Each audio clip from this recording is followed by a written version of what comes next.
Hello,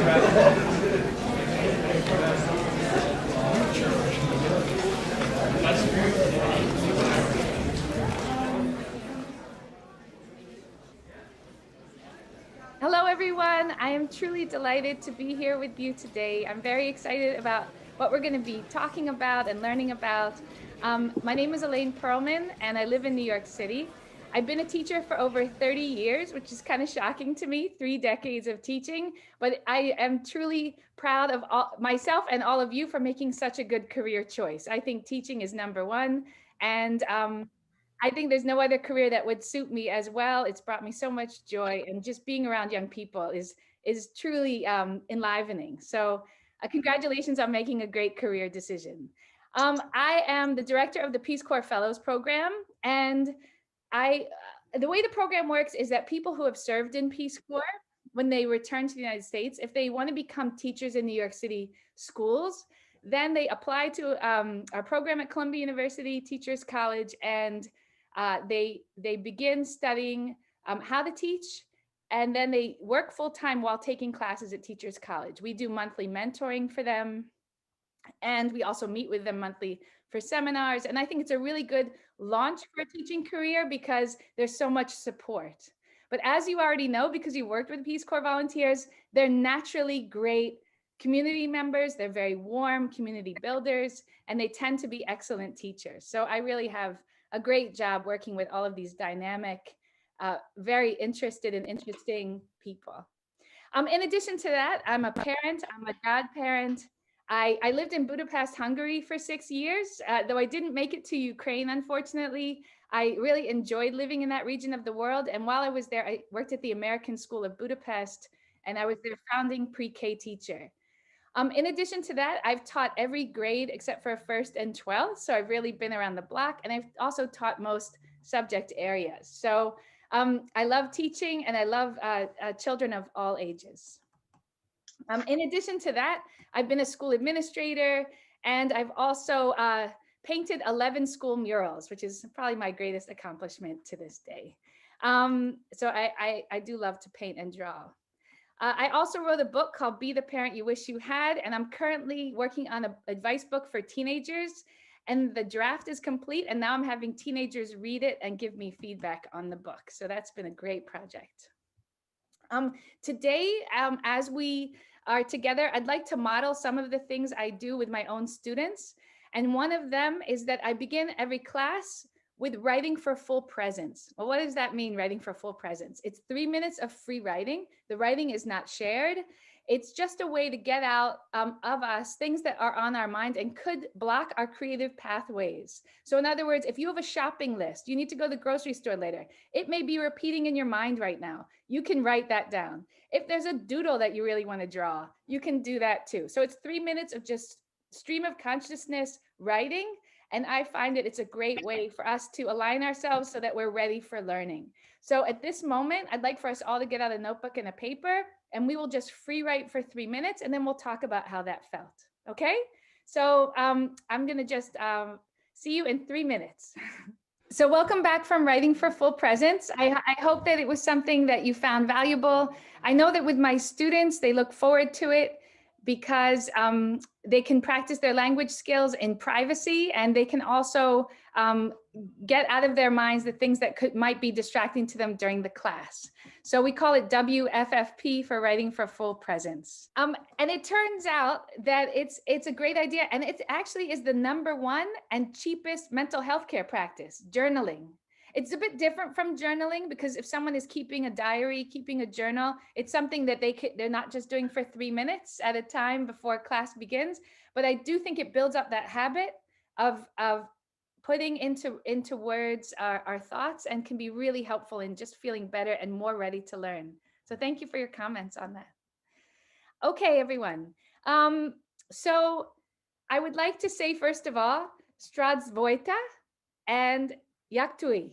That's my expert Ukrainian that I've been working on. So I'm really, really delighted to be here, and I'm very honored to be sharing my ideas with you today.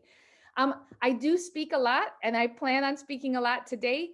I would like for you to feel very free at any point to interject, speak up and say, a moment, please, I have a question or a thought. I will be stopping occasionally for questions, but I strongly believe that if you have a thought or question you wish to share, it should be shared in that moment. So don't feel like you're interrupting me. I welcome discussion. I welcome your thoughts. So please feel very relaxed about interjecting any thoughts or questions that you may have, okay?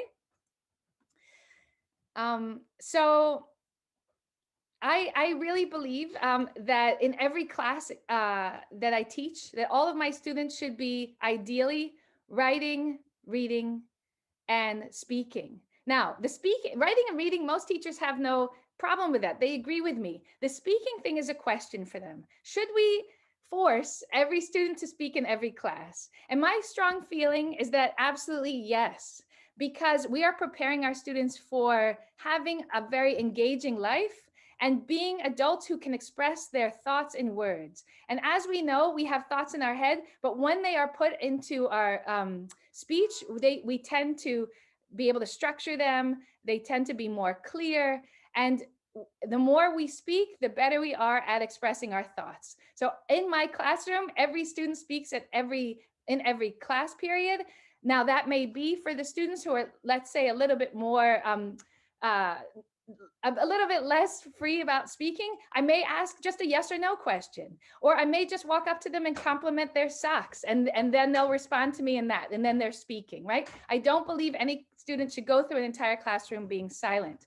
And so I really stick to that. And I tell my students why I believe strongly they should be speaking, that this is not only a preparation for the future, but it's also good in their present to be heard at different opportunities. Earlier, I shared with you a Jamboard. For those who came early to the meeting, we will be working on the Jamboard a little bit later, and that is a collective activity for us to share our ideas. So in that Jamboard, we're going to talk about things like what's our mantra, what's our theme song, and so on. So I'm going to give you more explanations about that in a little bit.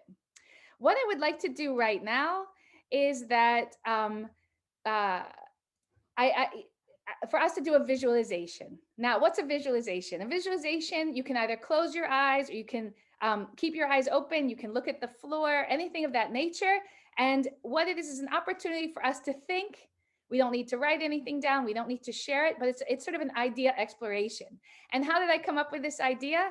Many years ago, I heard that if we're feeling sick and we visualize in like a cartoon form, our white blood cells beating up our germs, then we actually get better faster. And it's the placebo effect. It actually activates our immune system to work stronger when we do visualizations. So we're very prone to being able to change when we visualize certain things. And so I use this technique in the classroom frequently.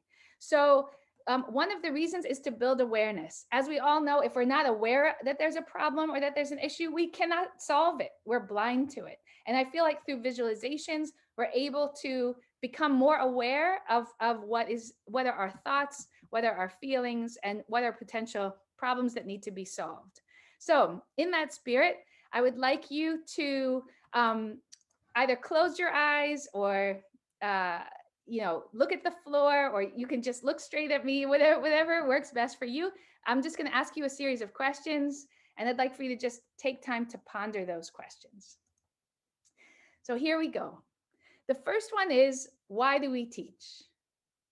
Why do you teach? Why do I teach? Why teach? If a student already knows the material we are presenting, is teaching taking place? What was missing from our own education?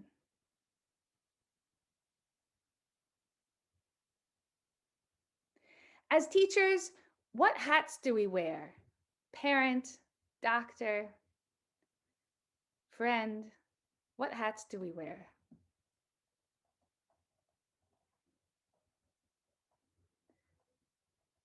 What were you like in elementary school?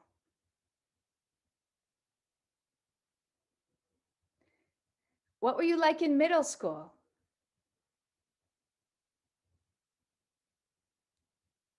What were you like in high school?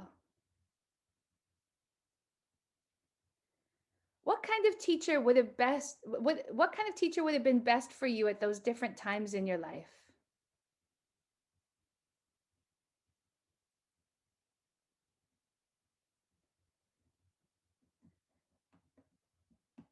What is the purpose of school?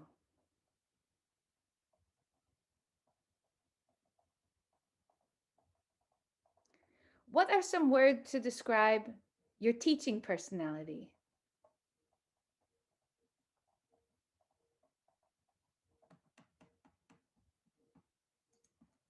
Okay.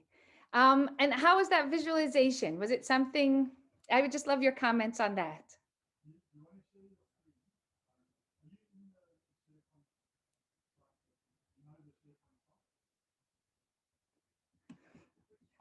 It was like a possibility to discover our inner feeling, yeah, our inner emotions. And at the same time, we compare our previous education, I mean, our previous experience while being students ourselves, yeah, and right now being teachers.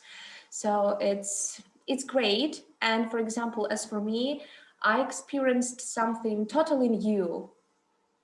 Yeah, so I'm grateful. That's great. And I think it's a useful tool for students because the one thing that's missing, or well, there are a few things that are missing, but one big thing that's missing in classrooms is thinking time, visualization time. And I just listened to this great talk about how the most creative people spent so much time thinking, pondering, wondering, so much time in their own heads, considering the possibilities. And I feel like that's a bit missing in our classrooms. We need to give kids thinking time and visualization time. So I'm glad it was a good experience for you, Alina. And I feel strongly that it's something that we could explore with our students because it's also low stakes. They're thinking, they're wondering, they're letting their minds wander, but they don't have to write it down or get graded on it, right? It's just something that's making their life richer. So thank you all for participating in that. So I think it's very important for us to recognize that every student that we have is a gift to the world. And that they really are a present in our own lives as well. Um, I always like to tell my students, and they're kind of shocked by this, that of all collective human knowledge, I know less than 1%. And they're like, what? Then why are you our teacher? You should know more than that. But in reality, I give them that idea, and it's a very true idea, is because we're all learners and we're all growing together. I start every class when I meet my students by saying, we are all here in our learning, and by the end of the year, we're all going to be here, including me. I'm going to be learning too. And I think it's also important for them to know that our learning never ceases, that we're lifelong learners, and that it really enlivens our life. It brings a lot of joy, and it brings a lot of possibility and fascination when we are plugged into being learners forever. As teachers, I feel strongly that it takes at least 5 years to become good. And for a lot of young teachers, that's kind of frustrating. They'd like to become good immediately. And it's also very different from other fields. I feel like with medicine, if someone is a surgeon, I hope they don't take 5 years to become good, especially if they're operating on me. I want them to be good right from the start. But with teaching, it's an upward incline. And I feel like at the 5th year mark, we sometimes start to feel like, okay, I think I have the sense for this. I feel like I can reinvent some new things. I can reimagine how to do my teaching, and our teaching starts to evolve in a way where we feel more confident and like we can explore with our both of our feet firmly on the ground. At the same time, we never reach the top of the mountain, right? If you're a surgeon, hopefully you reach the top of the mountain, you get to your high level of great success very quickly. But as teachers, we never get there. And I think that's one of the joys of our job, because we always have a new class of students with new challenges and new interests. And we also ourselves are evolving our own interests and our own way of being. So we're weaving in our new ideas. So all teachers evolve, but no one ever gets to become the teacher of all who can handle everything, right? We're always challenged. And I think that makes our profession very dynamic, and one of the reasons why it's such a joyful profession, because you always can grow. I'm glad we can't get to the top of the mountain, because I think that it can become very formulaic. If you know something and you just keep doing it the same way, it's like factory work, right? Teaching is the exact opposite. It's creative, it's interesting, and it's up to us to keep it fresh. And every year, and I know that this is not something most people want to do, but every year I like to throw away everything I've done and start fresh. That way I am learning with the students. So I know it's not something that appeals to everyone, but I think it is something to consider, that there should be freshness and newness in our teaching every year.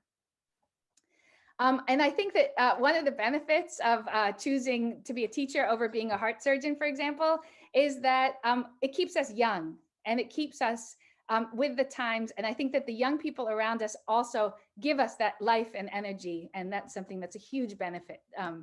And so I think I'd like to congratulate all of you. Michael, I don't know if you're part of this group, but everyone else who chose to be a teacher, excellent work. And I know as country director, you do teaching every day of different sorts. It's very, very rewarding. As I said, I think that in some, I don't know how it is in Ukraine, but in some teacher preparation programs in the United States, they'll tell young teachers very disastrous advice like, do not smile until Christmas as a teacher. Now, what kind of world is that, right? Who wants to live in that world? But the whole idea is be stern, be strict, and the students will not, be wild. They'll just be attentive and so on. I think that this is very bad advice. And I think it's one of the reasons why teachers often leave the profession very quickly, because who wants to be in a job where you're not allowed to smile? Can you imagine any other job having that restriction?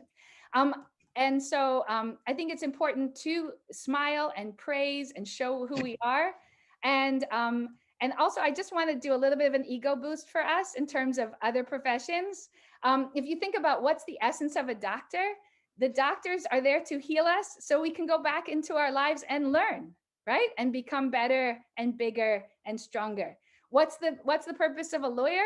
To get us out of trouble so we can return to learning, so we can return to the pleasures of life. And also business people, they're there to sell us goods and make sure that we have what we need so we can go back to learning and making our lives more expansive. So I think that our profession is a truly great choice. And we are also not only for ourselves able to have this possibility of getting to know students and helping them achieve, we're also shaping the future. We are elevating the world's talents, and our students are benefiting from our guidance. So I don't know how many different ways to say it. I'm glad you're teachers. I'm glad I'm a teacher. I think that it is just one of the most marvelous things that you can do with a life. So one of the pieces of advice I added on the Jamboard is students don't care what we know unless they think that we care. And in that sense, I think it's important that we build community every day. That community is not just something that we do in an activity the first week of school, but it's community is built throughout the school year, and there are many different ways to do it. And one of the, so we'll talk a bit about community building later, but I wanted to say that when our students come to us, it's important to recognize that they are navigating three cultures at home. Three cultures. They're navigating their home culture, their friend culture, and their school culture. And this is all very complex, and they bring all of those interactions into our classroom. So one thing that we notice is that students have off days, students have on days, they go through and they have different moods and so on. And I think that it's very important for us to understand that, not every mood is sparked by something that happened in the classroom. And some of their classroom ability is impacted by the other cultures that they're navigating. And so I'm saying that to be more understanding when students have off days. And oftentimes I'll take an inquiry stance. I'll say, hey, how's it going? What's going on? To be an investigator, to figure out what's going on with the student, let them speak. And then from there, be able to figure out what is the best pathway. So not to assume if a student comes in a bad mood that we know why or what happened or how to fix it. I think inquiry is the best way to really be an ally with your students, and also to solve the problem most quickly and with the least amount of negativity, right? So we're not assuming anything, we're just asking. One thing that's become very popular in the United States is to say that our classrooms are a safe space. And in other words, safe from harm, right? Where students can speak freely, where students can feel that they're going to be supported and rewarded. I think that that doesn't go quite far enough with safe space, because I think that safe can feel like also kind of insulated. And so I prefer to say a safe and bold space. Some people say safe and brave space. For me, bold, I've chosen that word deliberately because I think that boldness is an attribute that we want to build in our students. It's bold. You're bold enough to ask a question. You're bold enough to research the best way forward. You're bold enough to take an opinion, to adopt an opinion that may not be the most common opinion in your classroom. To be bold, I think, is good preparation for adult life. And I think that it also, the other prong of that is that we want our classrooms to not only be bold and safe, we also want them to be places where students can unpack and think carefully about their decisions. I've done a lot of thinking about decision making, and I think that the most successful and happy adults I know were good decision makers. And I think that building up and analyzing decisions that are made, decisions, telling stories about our own decisions with our students, when we've come to an impasse, how we've selected which way to go, when we have a dilemma, how to let's say, write it out, the advantages and disadvantages of that decision. Whatever it is, I think it's important for us to work with our students so that they become the best possible decision makers. So I see my students as preparing to be bold decision makers as a very important preparation for what's ahead of them. And as we know, making good decisions also greatly impacts the pathway of a child's life. So it's never too early to become a good and methodical decision maker. Now, with that, I think that how do we bring out the best in our students? One way to do that is through positive reinforcement, right? And it's a very commonly known thing that we react very well when we are positively given unconditional support and positive reinforcement for what we've done. One time I was in a teacher meeting, and it was a person who was preparing teachers, and he was speaking with a bunch of new teachers, and he said something that totally shocked me, alarmed me. He said, "Never praise your students. They should never be praised." And he said, because it builds up an idea that you might have favoritism, liking one student over another. And I just couldn't believe I was hearing this. It went counter to everything I've done for 30 years. So when that teacher went to the bathroom, I said, praise all the time, praise from top to toe, praise your students' socks, praise their choice of words, praise the way they make an E on their paper, praise everything. So I was just saying the exact opposite. And when he came back from the bathroom, I got really quiet again. But anyway, I just didn't want those teachers who are going to teach thousands of students over the course of their careers to have such ideas in their mind that you should never praise. I think praising is really important. And I think that for those students who aren't getting enough academic praise, praise the new earrings, praise the belt, praise the way that they came into the class and got right to work. Whatever it is, find places for praise every day.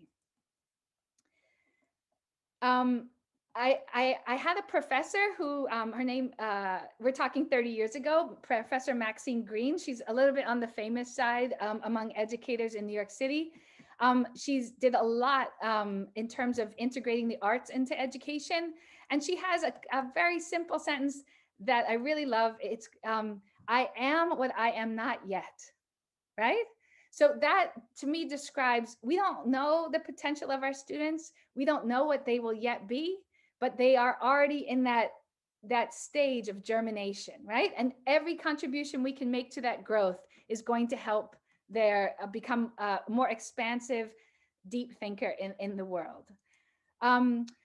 One thing that's important is that when we have knowledge, we connect it to prior knowledge that we already had, right? So we need to, that's how we make sense of the world. We have a certain kind of knowledge, we learn something new, and we have to connect it in somewhere so that it makes sense to us and can become part of our larger thinking framework.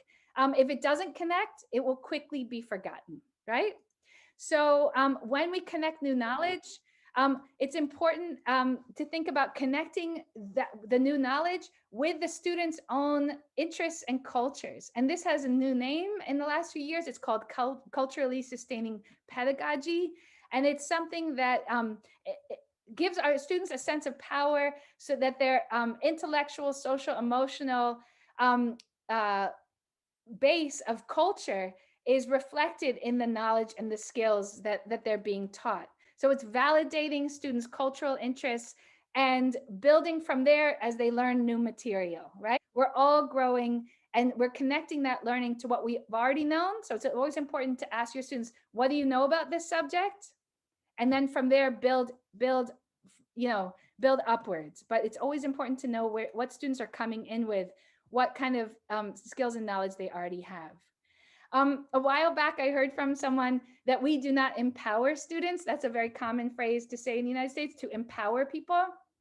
Rather, we as teachers create spaces for students to feel their own power. It's a different concept, right? By creating spaces in our classrooms for students to feel powerful is different from us empowering them. That's much more of like a top-down model. So it's this idea that we need to create places and spaces for our students to learn and to grow and to teach others as well. Because as we all know, we don't really understand something until we've already taught it. At least that's been true for me in my career. So by giving students the opportunities to teach each other, they actually are affirming and cementing their own learning.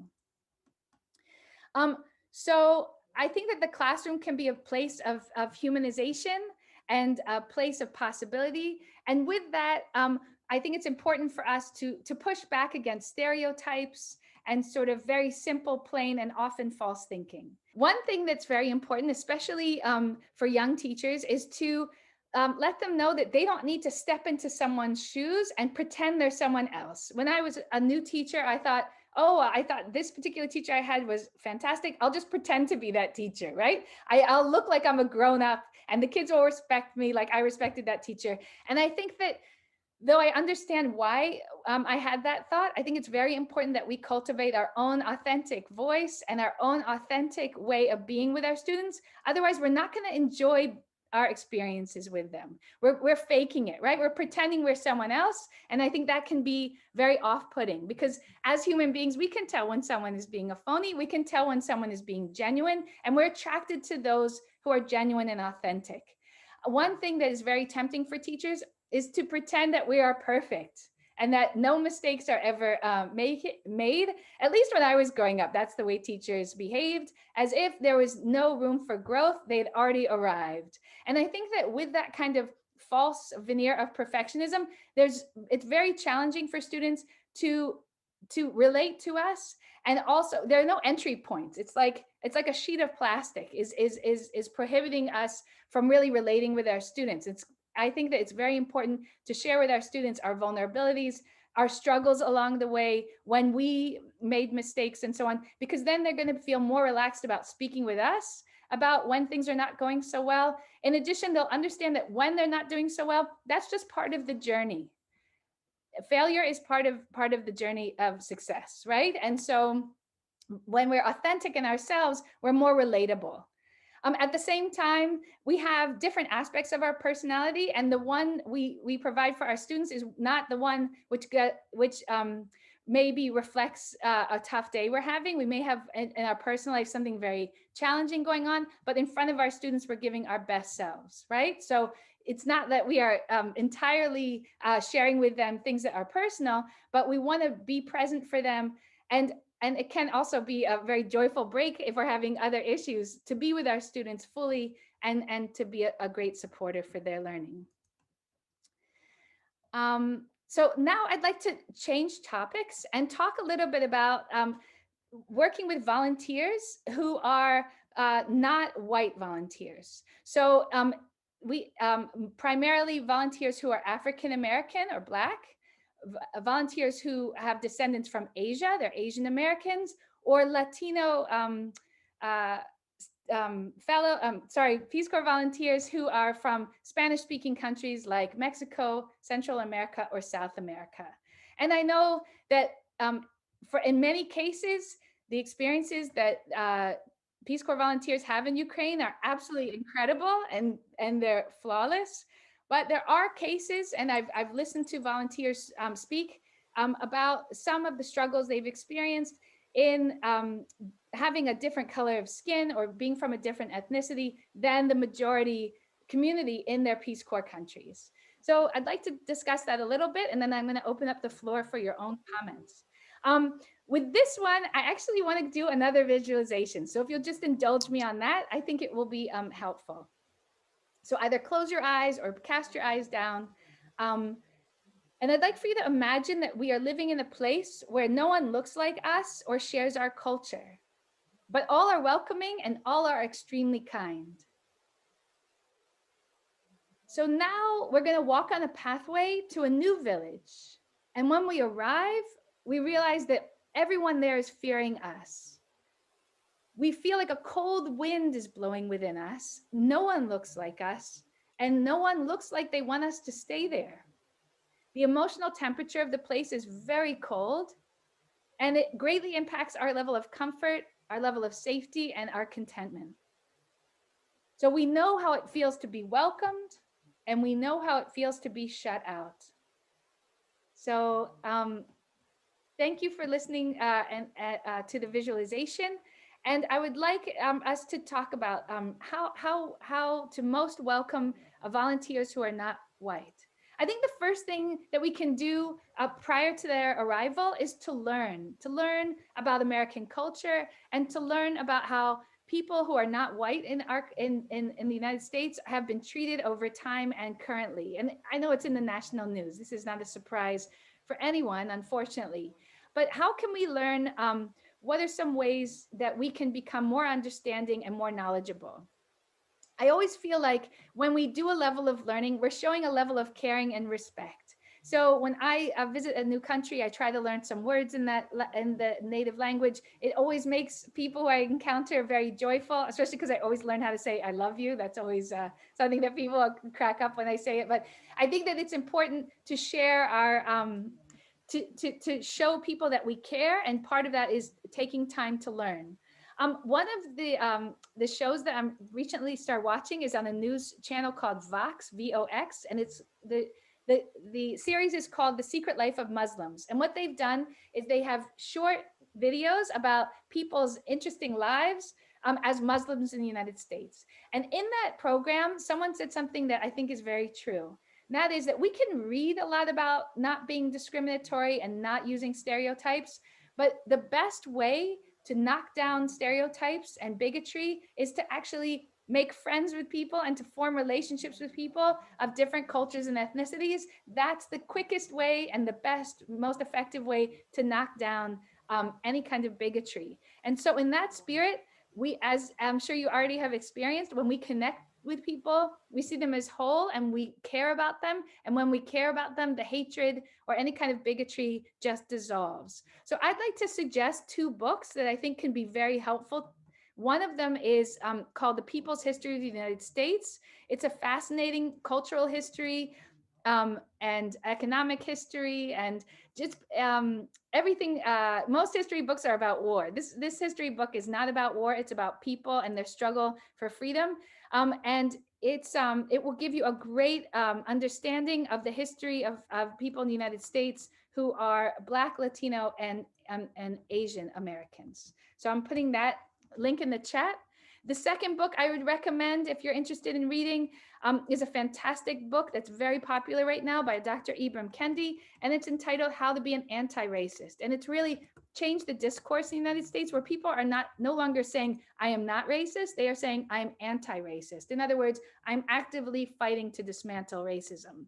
So that is a book that is very well written, and I highly recommend to have a greater understanding of the struggles of volunteers who arrived to Ukraine coming from cultures that are Black, Latino, or Asian. So let's imagine that you have a new volunteer coming to your town who is Black, Latino, or Asian. After you've had some time with them to establish a relationship, I think it's important to say to them, that no matter what happens, you support them and they can always come to you, that they are a guest in your community and you want them to have the best possible experience and you hope they have no negative experiences, but also to let them know that in your country, it's a primarily white country. And so people have limitations of exposure to people of different cultures and backgrounds, and therefore a limited understanding about that. And as we know, some people react to that difference with fear, and fear often leads to other kinds of negative emotions. And so by talking to them honestly and openly, you can just assure them that if anything ever happens, or if they encounter anything under the sun that's a challenge, they can always come to you and feel supported and welcomed. I just want to share a quick story that had a lot of impact on me. There's this it's very offensive to be called a racist, and people often will do anything, at least in the United States, to avoid being called a racist. So I think this is a very good story. President Nelson Mandela from South Africa, before he became president of South Africa, he was traveling around Africa trying to raise money for the African National Congress, his political party. And this is a story that was in President Mandela's autobiography. He was traveling in Ethiopia and he was trying to raise money, and he was finished with his trip. He boarded the plane and he was introduced to the pilot, and the pilot was a Black man. And Nelson Mandela had never seen a Black pilot before. So his first thoughts were, are they trying to kill me? Did they put in this untrained pilot? Is this an act of terrorism? Am I going to survive this flight? This is not a real pilot. This is just a fake pilot. And all of a sudden he caught himself and realized that he was having racist thoughts. And here he was traveling around Africa trying to fight against racism. And he himself found that living within him were these racist ideas. And so the idea is that in our culture, we breathe in, it's in our water, it's in everything, bigoted thinking. And we need to unlearn some of the lessons that we've learned that we didn't want to learn, but because they're just part of our culture, they are within us, just like they were within Nelson Mandela, and he needed to actively purge those terrible ideas from himself. So when people vehemently deny being racist, I think it's a very good story to say, if even Nelson Mandela admits that he was racist on occasion, we also need to recognize and unlearn some of the horrible ideas that have been planted in us about other people. You know, studies show that kids who are in very, very difficult circumstances growing up, that if they have one, they call it a charismatic adult, one adult who is very kind and caring and loving to them, that can be something that can help them to pull through and actually have a really good childhood. And I think that as teachers, we have that potential. We may not relate as closely to every student that we have, but we'll always have certain students who are definitely receptive and open to being shepherded by us in essence. But I think that our main position is to help our students extend their learning, deepen their learning, and leave our classroom better people than when they entered, right? And also that we are on that pathway with them, that we're learning from them and through our interaction with them. I also want to say that I think that teaching is an art form. So I like to draw and paint. I've painted 11 school murals, and it's one of my greatest joys. And the thing about painting is you have to know when to stop, right? You have to know when the painting is complete. And actually that's kind of tricky when you know it's done. You also have to know when to add a certain color to bring out another color.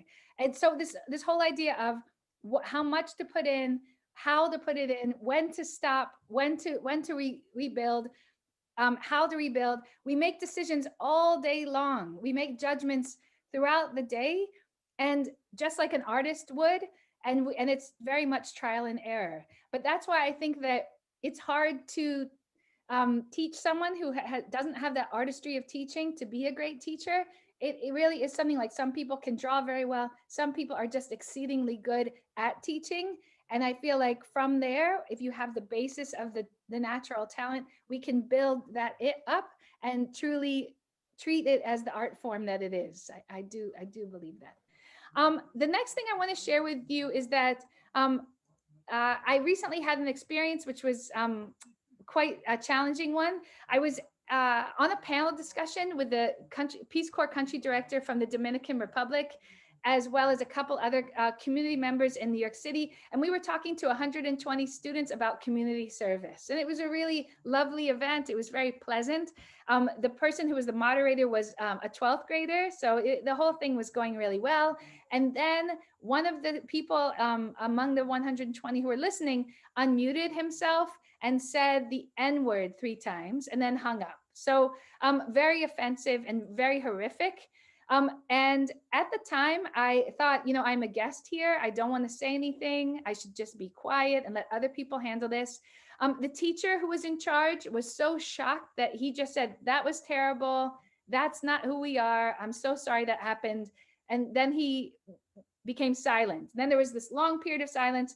And then the moderator, who was a 12th grader, said, let's just go back to the panel discussion. And then again, there was this long period of silence. And it just seemed like we were at a place where we weren't able to move forward. So even though I told myself, you're a guest here, you shouldn't open your mouth, I just stepped in and said, I would just like everyone to know that throughout life, we're going to have to deal with people who have negative words or negative actions. It's something that's unavoidable in our world.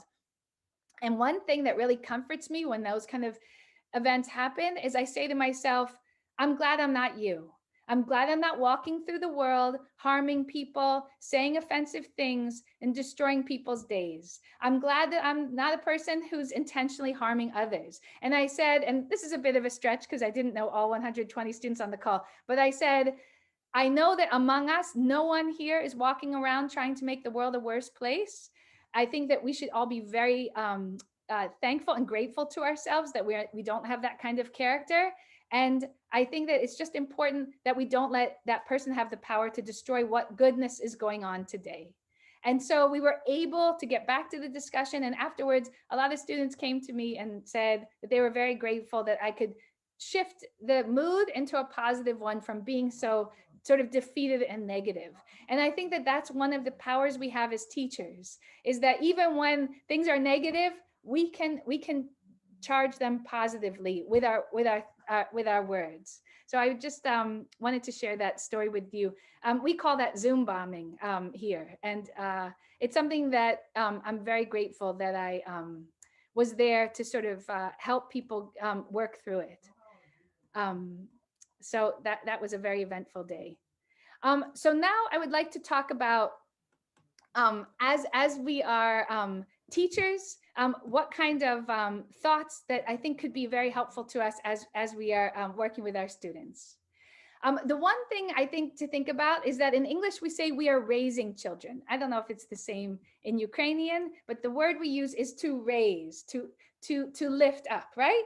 And how do we raise children? We do it through nurturing them, through elevating them, and through feeling like our students are our own children. I think that's very important, to be very loving with them and understanding, and very important that every day is a new day, a clean slate, a fresh start, something totally with new possibilities. I think that when I was a child, I felt like parents and also teachers and all the adults, they were grudge holders, and they like to remind us of the negative things that came before. I think that can be very destructive to a student's growth. And I feel like having and letting students know it's a clean slate every day, that they can have new possibilities to turn things around. And with that, I'd like to just share that a lot of students are really learning to be people. And so they may come at us sometimes with words that are harsh or unrefined, and just they blurt something straight out. And sometimes those words can be hurtful. So many times, and I've spent a lot of time teaching middle schoolers, and I think that especially among middle schoolers, this may happen, though it can happen with any age group. And so with that, I've had students come and say something absolutely offensive, and I'll say, can we have a second take of what you just said? Can you say it in a way that won't hurt my ears? Can we do take two? And every single time that happens, a student will say, I didn't mean to say it in a way that was rude. I'm really sorry. Let me say it again. Okay. Can we just like forget what I just said, and then they will reform the sentence in a way that's not at all hurtful. And what did we just teach them? We taught them how to evolve, right? To be better community members, and not to get angry at that first sentence, but to see them all as a work in progress. Okay. One of my school leaders once said, we are not teachers of chemistry or literature or physics or athletics. We are teachers of children. And so at every phase of the game, when there's an opening and an opportunity to help to make the students relate better in the world or be a better presence in the world, we should use that opportunity to encourage that upward growth. So, and with that, one of my things I often say to students is that life is like a ladder, or I should say education is like a ladder. And the higher you go on that ladder, the more choices you're going to have. I think it's very important to never demean any profession. We need all of the different jobs and professions. It's extremely important that people feel proud and happy in the way that they're contributing to the world. So I don't want to ever be negative or judge certain fields, but I think it's important for students to know that the higher they go, the more choices they will have of careers. And if they neglect to do their homework or they don't fully put their effort in to a class, it could be that one of the rungs of the ladder will disappear and they won't be able to advance up that ladder. And somehow when I explain it to students in this way, it can be very motivating for them, because oftentimes students don't understand the formula of life. And I think that when we break it down for them and we put it in very simple terms like this ladder, they can really grasp it and they can understand, oh, I didn't do my homework for the last week. This could stop me from advancing up the ladder, right? It becomes very concrete for them, and I found it to be very helpful. So as the conductor of the classroom or the curator, I feel like I said it earlier that we wear a lot of hats. I feel like I've been at different times students' personal assistants. I've been their psychologist. I've been a peacemaker. I've been a mentor. Can anyone think of other hats that teachers wear along the way aside from those?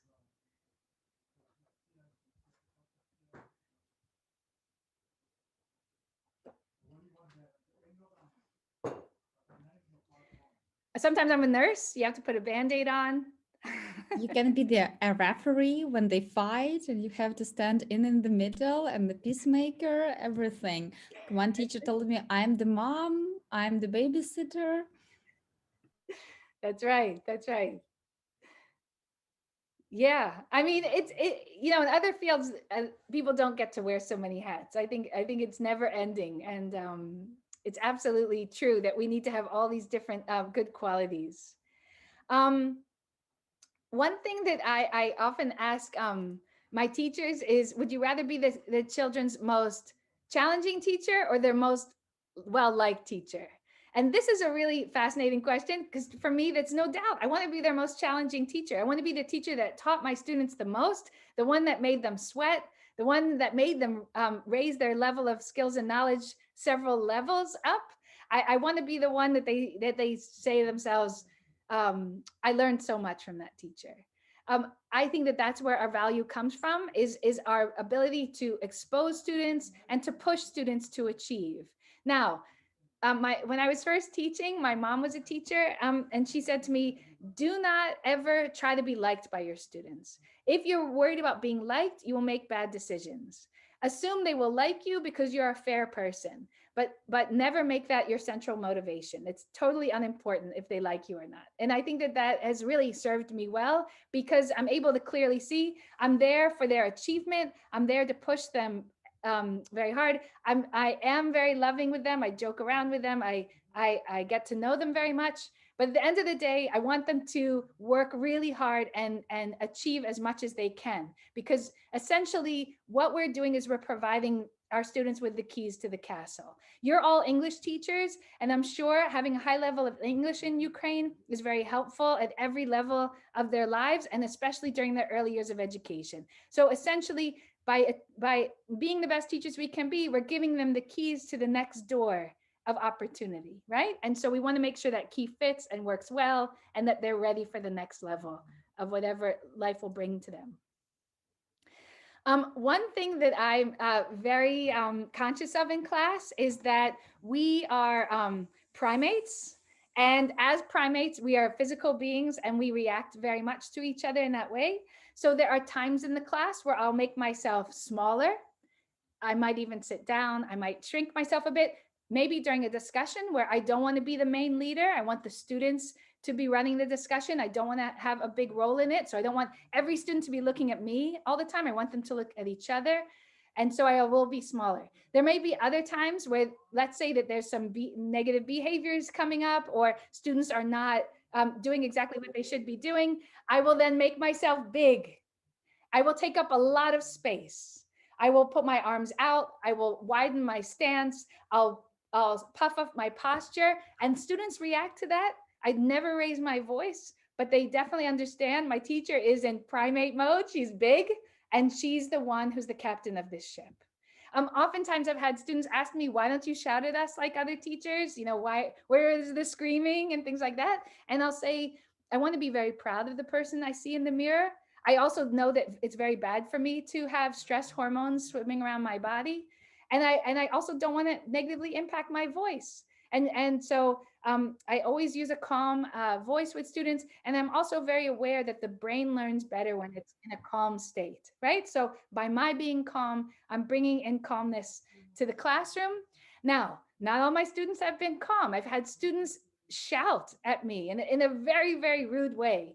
And I will respond to them as if they just said what they said in the calmest, most serene voice. And so the students will often look behind them like, you can't be talking to me. Who are you talking to with that really calm voice?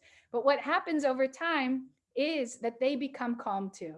And I see that my students will develop some of my habits, some of my ways of speaking, my pausing for long periods of time, my numbering of my thoughts when I say, oh, I have 4 things to say first, and they'll start picking those up. And as we all know, our students do imitate us. We are role models for them. And we're also role models for how to deal with a negative situation. If we react to that by screaming and shouting, that's what they will do. If we react to it with levels of very deep calm, they will learn also those habits. And that's one of the ways that I've been able to never raise my voice around students, because I know that the electricity just grows and grows and things get more and more harsh. I'd rather just be in a place where, even though we may have pockets of students using loud voices, they will return to calm, because that's the tone of the classroom. One thing that I think is very important is to no negative self-talk. So it's the only rule that I have for my graduate students. So I've spent my career teaching children, but now I'm teaching young adults, people who've returned from Peace Corps, as I told you earlier. And with that, I have only one rule for them, and that is no negative self-talk. And the reason why is because if we say to students, you're not allowed to talk badly about your neighbor, why should you then be allowed to talk badly about yourself, right? That seems like a contradiction. And so when students say things like, oh, I'm bad at math, or I'm a lousy writer, or whatever, I'll say, that's just as bad as you calling your neighbor a lousy writer, or telling me that your neighbor is bad at math. I don't want to hear that negativity. I want only positive self-talk, no negative self-talk in this zone. So that's one of the things I do in my classroom. I'll say, if, like, let's say a student says something rude to another student, I won't say, Joey, you shouldn't have said something rude to Anna. Instead, I'll say, this is a zone where there's no negative self-talk. No negative talk whatsoever. It is absolutely not permitted. Let's imagine in another scenario where a couple of my students are not ready to work and they're somehow distracting us. I'll say, there are 3 students who are distracting us from achieving our goals. I will not name them. Now, why don't I name them? A while back, one of my professors said to me, if a student is doing something negative and you say their name, it's as if you've given them a candy. It's a reward. Once that flavor dissolves from their mouth and they no longer can taste it, they're going to want another candy. They're going to do something else to be noticed, to have their name said a second time in your class. So I think it's very important that we don't name students who are being disruptive, but rather we just say, like I said before, 3 students are being disruptive and they're obstacles to our learning. And then every student looks around like, who are the 3? And they'll say, not me, I wasn't one of the 3. And I'll say, those 3 know who they are. And oh, good, they've stopped. Okay, now we can continue. So I think it's very important to always know that we have goals to achieve and we have no time to waste. And students across town are not wasting any time. They're learning at high speeds, and we will be too. So I say things like that to remind students that we have a lot of energy within us and we have a lot of goals. And so we need to work quickly to achieve them. Another thing that I find is very important is to never shame, no matter what. I feel like shaming is one of the worst things that we can do to each other. And so it's also, my classroom is a shaming-free zone. No one is going to be shamed. I feel like if we do have to have talks with students, it should be one-on-one and in privacy. For the moment, the way I deal with things in front of everyone else is to not name behaviors. I mean, to not name students who are not feeling, not behaving at their optimum level. I also know that unfortunately, for whatever reason, negativity is stronger than positivity, and that hatred is a stronger emotion than love at some times.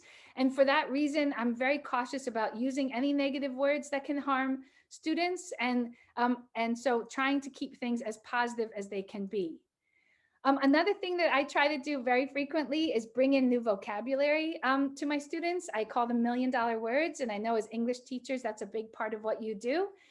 The way that I introduce new words to students is I'll say things like, yeah, I think that she was feeling really melancholy. She was feeling really sad. And so when I do the synonym with the more advanced word, the students start to understand what the word means. And as we know, the best way to teach is through repetition. And so I'll bring in that word, and then I'll post $1 million words on the wall over time. And if students use them in their writing, they'll get extra praise, or they could be extra points, however you want to do it. But I feel like bringing in new, fresh, and exciting vocabulary words is a way to really advance students' learning. But it doesn't have to necessarily be formalized. It can be informal in the way that I shared with you in that melancholy sentence. One thing that I've done that has been very helpful to me is to use visualization when I'm having a very challenging experience with a student. So let's imagine I have a student in my class who's refusing to work, being very negative, not advancing their own learning at all. And I'm sort of at an impasse. I don't know what to do. I'm at a dead end. In that case, over the weekend or when I have a free moment, I visualize that student at their very best. Let's say at a lake, playing with friends, having a picnic with family, smiling, laughing, swimming, just enjoying life to the fullest. And somehow by doing that, when I return to the classroom, I myself must have changed through the visualization, and the students, somehow it becomes a more positive relationship. Sometimes we can get into a rut with a student and feel like we just don't know where to go. The positive visualizations actually really have helped me in the past to relate with students better and to encourage them in a way that is more meaningful for them. This visualization thing is something that is used by me on many different levels, but that one is never fails. I think another thing to keep in mind when we do get irritated with students is that sometimes students may have qualities that we don't like in ourselves, and those are the ones that irritate us the most. And at least I've seen that over time. It may not be 100% true all the time, but sometimes those are the students that spark the most difficulty in us. So let's imagine that we think ourselves, I have a very hard time finishing things. I start things, but I don't finish them very well. And then we have a student who has a similar quality. Sometimes that can spark real irritation in us because we see in them what we don't like in ourselves. And really that calls for a level of self-healing and self-understanding in order to be able to serve students better. And so I encourage us in those cases to do some self-exploration and really think carefully, what can I do with my own self-acceptance and self-forgiveness that will help me be more understanding of students who have the same struggles that I've had during my lifetime. At the same time, and this is sort of may seem like a contradiction, we often fall in love most deeply with students who give us the biggest challenges. I don't know if you've experienced that, but somehow, because they're so challenging to us, we get to know them really well. We have a lot of one-on-one conversations with them. And so there's just a sense that they, oftentimes they're very lively students with big personalities, but for whatever reason, it's also good to be conscious that when students give us challenges, they're often very lovable at the same time. And some of my students who have given me the most challenges were the ones I really wanted to take home and adopt. You know, it's not because I wanted to have someone who is a challenge. I just, you know, you see qualities in the students that's not their only trait, is their challenging traits. They've got multiple traits which are to be celebrated. I think that it is at times important to be fake mad in front of students and not real mad. When we are really mad, when we feel real anger within us, I think it's very important to give the students an opportunity to silently read while we cool down, or do something so that we're not interacting with them. Because when we speak from a place of being truly angry, what we say may be ugly, and it also may be words that we regret very much. So never ever speak to students when you are truly angry. Give yourself a chance to calm down with a silent activity or something where the students are a bit distracted, and then your emotional temperature can be reduced. I have, however, on some occasions been fake mad with my students, and my fake mad is very, I'm just a little bit stern. I might be a little bit disappointed, but it's not real. I mean, I am trying to encourage them to be better, but I'm doing it in a way that's not from true anger. So it's something that I can just switch out of and go back to whatever the task is at hand. So I'm not saying that students, that you should never be negative with them. I'm saying that one of the ways of pushing them forward is to acknowledge that things are not going as well as they should be, and that they need to turn things around. And that can be sent in a way that's very stern and serious, but not rooted in anger, if you follow what I'm saying. I think at the same time, the one thing that is probably my biggest pet peeve is when teachers are sarcastic with students. And one day I just decided to look this word up in the dictionary, and it turns out that sarcasm is from ancient Greek, and it means pulling flesh from the bone, right? So it's this very cruel thing, and that's where I feel what sarcasm is. I feel like it's emotional cruelty. So to be very cautious about using sarcasm.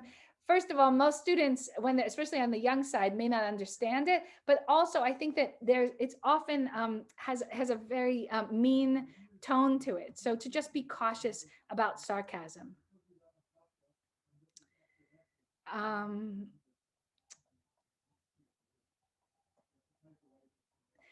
And another thing I want to say is that another pet peeve I have, aside from sarcasm, is collective punishment. I've been in many classrooms and observed teachers who, let's say a couple students are not doing what they should be, but the whole class gets a negative consequence. I feel like this is really deeply unjust, and also destroys classroom community, because if students are having a negative consequence because of something their neighbor did, chances are they're really going to have negative feelings about that neighbor, right? And so it's not fair, and I feel like it can dissolve goodwill that's been built up over time. And as teachers, we are community builders, and we need to work on building community every single day. So I think it's important for us to follow through on that, and never collectively punish. One thing that is funny is that a lot of the young teachers who come in, they are listening to the same kind of music as the students. They are sort of living in similar cultures with their students. I have never been cool, and I never know the music of my students. I don't really understand a lot of the slang and so on. I don't, I'm happy to learn from them. I ask them about the music taste. I'll listen to the music that they listen to. I'll joke around with them about it. But I don't feel like part of my role is being cool and being in the know about everything that is the latest. And but I do feel like it's an opportunity for me to be a student and for my students to be my teacher and to teach me about the fun slang and the interesting new music. But I don't need to be listening to it. Obviously, I'm not using the slang, but it's a way for it to flip the role so that my students can teach me. And it's often very these are very funny conversations. So now I'm putting into the chat. We're not time millionaires. We only have 5 minutes left. So I'm going to just share with you what I think makes a good teacher. And I'm open to your thoughts as well. The first one is that a teacher has a happy disposition and seeks to have fun with students. I feel strongly that people that don't have a naturally happy disposition should choose other jobs and not go into teaching, because I think it can be very defeating for children to be with somebody who's doesn't have a naturally happy disposition. Teachers should feel no fear about making mistakes. We should take risks and treat the classroom like a science laboratory for ideas. Thousands of times I have failed at teaching something, but I see that as I'm along the pathway of success. And without knowing what doesn't work, I can't know what does work, right? Like without a bad day, I can't know what a good day is. And in the same way, I need to mess up in teaching to create my best work. A teacher develops wisdom by reflectively internalizing what has been successful and what has not, then connects what was learned from the past to improve the present and future classroom practice. And we talked a couple minutes ago about the thoughts of what is wisdom. I wondered to myself, how come there are old people who are not wise? And I think the reason why is because they didn't take the time to connect their experiences and to make it so that they can be better next time. When a teacher has a bad day, that's okay. One is acceptable. But if a bad day becomes a pattern, the good teacher asks, why? So I think in that sense that we are always reflecting. We're not harsh with ourselves, but we are always trying to see what is. We never lie to ourselves. We see it and we try to make it better. The teacher needs to activate and fix the issue for the betterment of the learning community. A teacher creates content that is both challenging and acceptable. All students love challenges, and you can see it when they watch video games. The harder the video game is, the more engaged they are. We need to challenge. People become very bored if it's something overly simple or something that they already know. At the same time, it needs to be accessible. It needs to be something that the students can plug into and really activate themselves within it. So that's a very hard thing to do, to calculate how can something be both challenging and accessible. And that's why so much of what we do is trial and error. And so much of what we do needs to be altered from year to year because of how our students change. A teacher does not forget the thrill and trepidation of what it's like to learn something new. They feel the excitement, they learn with their students, and they're energized by passion. In that way, if I was in charge and money was no object, I would make sure that all teachers are enrolled in some kind of course, learning something new, whether it's a new language, a new athletic skill, a new artistic skill, so that we're always tapped into what it feels like to be a student. The further away we get from the time when we were a student, the more detached we are from knowing what works best with students. So I would like all teachers to be actively engaged in learning throughout their careers. And the last one, super important, and I think there's a lot of talk about this at today's session: serve a generous plate of love in the classroom every day. And in that way, if love is at the center of what we do, we really can't go wrong with our students. And I think, with love in it, when it manifests itself, is caring. And we care about our students today, and we care about the pathway that they are on.